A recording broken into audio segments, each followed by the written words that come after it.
Hello everybody, and welcome to example 3 on page 15 of the workbook.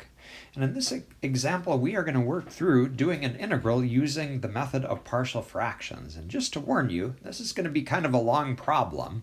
This is a long process, finding a partial fractions decomposition and then using it to integrate. Okay, so I want to start by noticing that we can factor the denominator here. So we can pull an x out of that. I'm going to do that at the very first step, okay?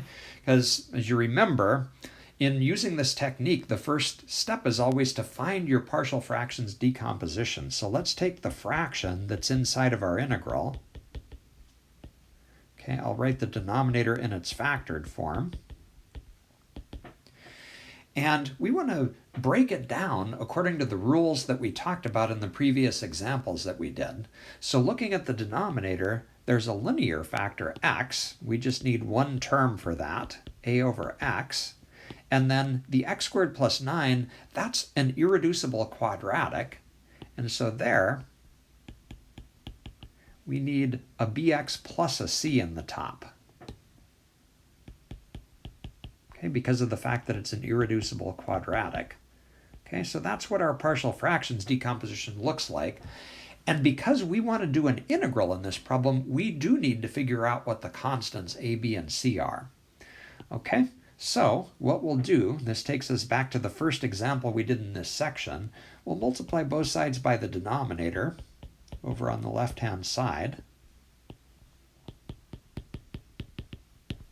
Okay, and if we do that, over on the left, the x times x squared plus 9s are going to completely cancel out, and we'll get 2x squared plus 4x minus 9. Okay, and over on the right, we're going to take that x times x squared plus 9 and we're going to distribute it through and multiply it by both of those fractions one at a time. Okay, starting with the a over x, if we take a over x times x squared plus 9s, these two x's are going to cancel, and we're going to be left with just a times x squared plus 9. Okay?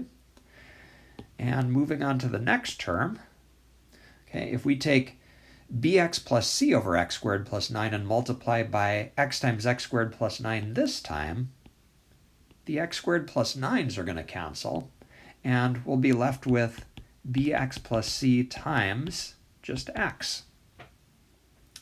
Okay, let's do a little rewriting here. And we're going to take and distribute everything out. So if we multiply the a through, we'll get ax squared plus 9a. And over on the right, let's see, bx times x is bx squared plus a cx. And we're going to do what we did before, and that is to regroup like terms together. So notice that we've got a couple of x squared terms, ax squared plus bx squared. If we put those together, we can write that as a plus b times x squared. Okay, it's like factoring the x squared out of those two terms. Okay, and then next we come to the cx term. That's the only term that just has x's, so I'll just write it. And then finally, we come to the constant term 9a, which we'll write out. Okay. And the reason for reorganizing our equation this way is that we're thinking of this equation like a big balance beam. The left side has to equal the right side. So if we just look at the x squared terms on the left and the right, we know that this 2 has to match this a plus b so that we have the exact same number of x squared terms on both sides. Okay, so we know then that a plus b has to equal 2. Okay, and then we move on and look at the x terms. So 4 has to equal c so that the number of x's on the left and the right are the same. Okay, which gives us c equals 4. And then finally, the constant terms have to match up. So negative 9 has to equal 9a. There's the system of equations that we need to solve for a, b, and c. Okay, well, one kind of nice thing has happened already. C equals 4. We already know what one of the constants is without doing any work. Okay, let's move on maybe to the next easiest equation, the 9a equals negative 9. We can solve that for a just by dividing both sides by 9. 9 over negative or I'm sorry, negative 9 over 9. Did that backwards. That's going to give us negative 1 for our a. All right, so we've got 2 out of the 3 constants. We know what a and b are, or I'm sorry, what a and c are. How do we figure out what b is? Okay, well, there we can use the top equation. A plus b equals 2, and we know what the value of a is, so let's go ahead and just substitute it in. A is negative 1, so that becomes negative 1 plus b equals 2. And if we add 1 to both sides, we can see what b has to be. B is going to be 2 plus 1 is 3, it looks like. Okay, there are our a, b, and our c. Okay, and so far then, what we know is that we can take the function that we started with and break it down into its pieces. All right, so if we go back to the integral from the very first step of the problem,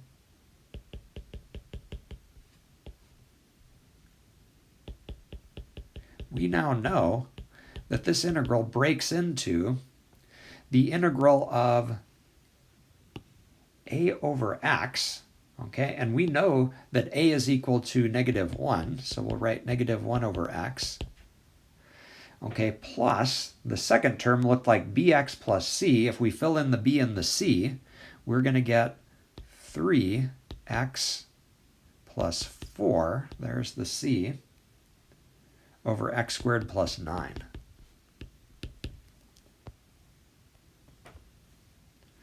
Okay, and so we need to do these 2 integrals to finish the problem. Notice that the first integral, antiderivative of 1 over x, is just ln of the absolute value of x.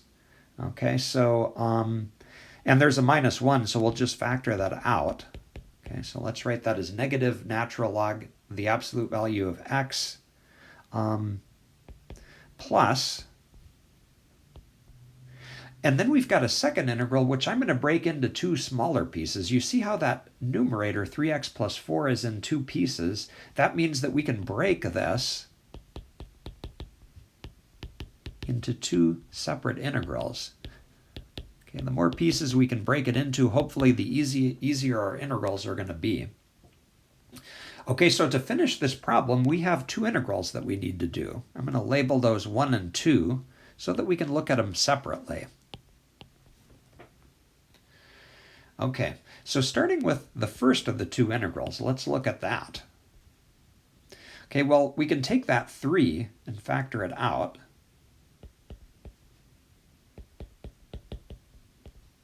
And how do we do an integral like that? Well, there we can just do a u substitution. Works out kind of nicely. If we let u be the denominator, x squared plus 9, then du is going to be 2x dx. Or if we go ahead and solve for the dx, dx is going to be du over 2x. So if we go through the details here, we're going to get x over u. Okay, and then dx is du over 2x. Notice that we get the cancellation that we like to see. And continuing here, that means that we've got, well, let's see, there's a 2 in the denominator that we can also pull out. So we're going to get 3/2 integral of 1 over u du. That's going to turn into a natural log of the absolute value of u. Okay, I'm going to put a c at the end, and I'm going to call it c1 because we're actually going to have a second c for the integral number 2 that we do. Okay, and then finally, 3/2 ln u is equal to x squared plus 9. Okay, and so there's the result then for the first of the 2 integrals that we circled. Okay, so let's move on to the second one. Okay, I want to sneak a peek and see how much space we've got. Yeah, I think we can do this. All right, so the second integral looks like the integral of 4 over x squared plus 9.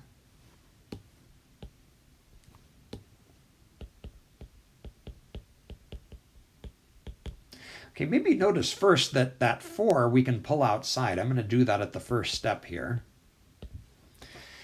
Okay, now this integral is maybe a little trickier than it looks. 1 over x squared plus 9, that really doesn't fit any of the integration forms that we have so far.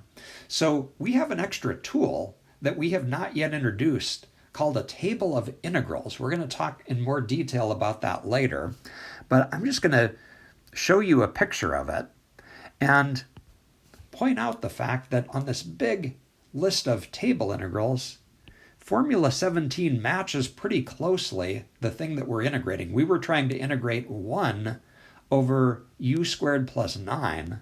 Notice that this has the basic form if we let a equal 3. Because if a is equal to 3, this a squared is going to become a 9, and it's going to match the integral that we're doing. Okay, and this table tells us that our antiderivative looks like this. 1 over a times the arctangent of u over a. Okay, so I'm going to go back to the problem and just write that antiderivative down using a equals 3. Okay, so we're going to get 4 times 1 over 3. The table said tangent inverse, but that's the same as arctangent, okay, of u over 3 plus c2. And we'll just make a remark that this came from Formula 17 on our integral table. Okay, maybe simplify that 1 time into 4/3 arctangent of u. Oh, and actually, I apologize. We're using the formula with u equals x, so I should have really written x here. Okay, there's the result of integral number 2. Okay, so we have a page full of algebra here going on. So what is the final answer to this problem overall? Okay, well, we can kind of see it up here on this line.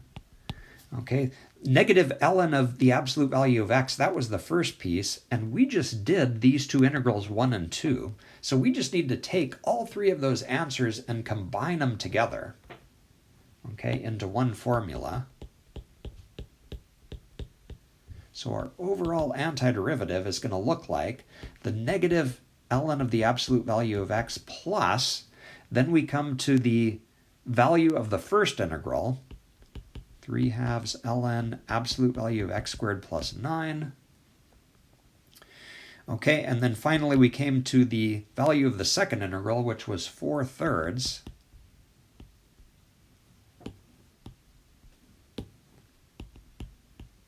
arctangent of x over 3. And instead of writing plus c1 and plus c2, I'm just going to consolidate those two c's into one big C for the entire thing. Okay, and there is our answer. We are done.